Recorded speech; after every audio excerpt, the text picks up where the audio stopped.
So this video is an in-depth video of exactly how to pull on a clean. Now, when we're talking about a clean, it could be a power clean or it could be a squat clean. Me personally, I stick to a power clean just simply because I don't go deep into Olympic lifting because I feel like if I spend too much, you need to spend a lot of time on it basically. But if I spend too much time on that, it's sort of I have to sacrifice time on other things which are more important. But I'm going to show you both of them. Okay.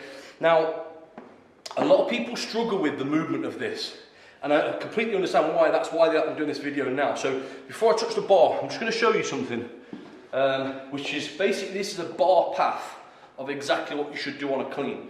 Now, first things first, the start position. So if you start a clean in a deadlift position, your shoulders are forward, and as you come up, you're going to have to do this, and it's going to start the bar to do this as you move. Okay, you want this bar to go as straight as possible as you're directing up. So what you do is you bring your feet, typically you bring them closer than normal, and you bring your arms as close as you can, so you're in an upright as possible position.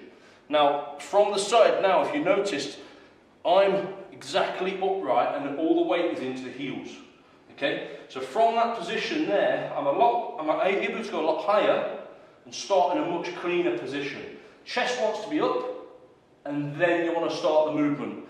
As you start the movement, first things first, your knees come out of the way. As it comes to here, you then want to fully extend the body. So if you notice now, as I go onto my toes, the bar has gone as far as it possibly can before I do the drop.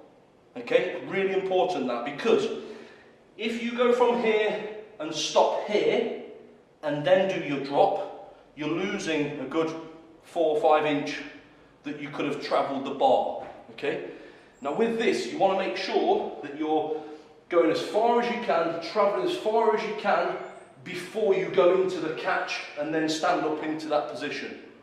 Okay, so again, you're going to go from here, you're going to extend as far as you can before you go into the catch and stand it up. Obviously that's a power clean.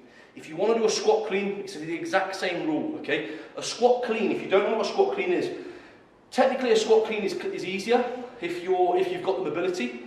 Reason being is because you'll go into this position, and when the bar gets to here, you're not going to continue to pull the bar, you just literally get under the bar and then stand up.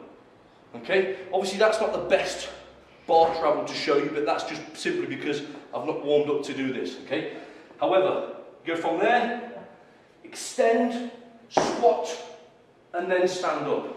Okay, so that's a squat version of it. Now, I'm going to show you with the bar so that it makes a little bit more sense as opposed to a stick. So again, think about the position. You want to be as close as you can to your heels. Nice and close with your heels and your hands. Upright. Then you're going to come up as far as you can into that position.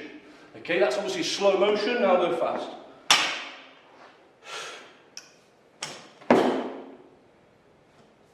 Okay. I'm not going to embarrass myself and show you a squat clean because simply I'm not ready for it, I'm not warmed up, but it's exactly the same thing. The big important thing is that you get that full reach before you go into it. Okay? And just before I leave you, the last thing I'll mention with this, try not to think that you can lift heavier before you lift heavy, right? And what I mean by that is, let's say for example, you're working on deadlift, you're used to pulling quite a big weight, all of a sudden you're lifting with this now, that bar has to move a lot faster. And we've got to accelerate in a different pattern that you're standing in as well. So your body's not quite used to it. So make sure you start literally with a weight like this. Start with a weight like this. Make sure you go as fast as you can. Really accelerate. Get that good flow. Get that good movement. Film yourself from different angles so you can see the travel of the bar. And once you get used to it, then you can start adding the weight up and start moving on to a better weight. Okay? But have a real good look at that. It's quite a technical movement. It does carry over into a lot of things, so it's a great thing to use if you don't really use it, but work on that and see how you move best.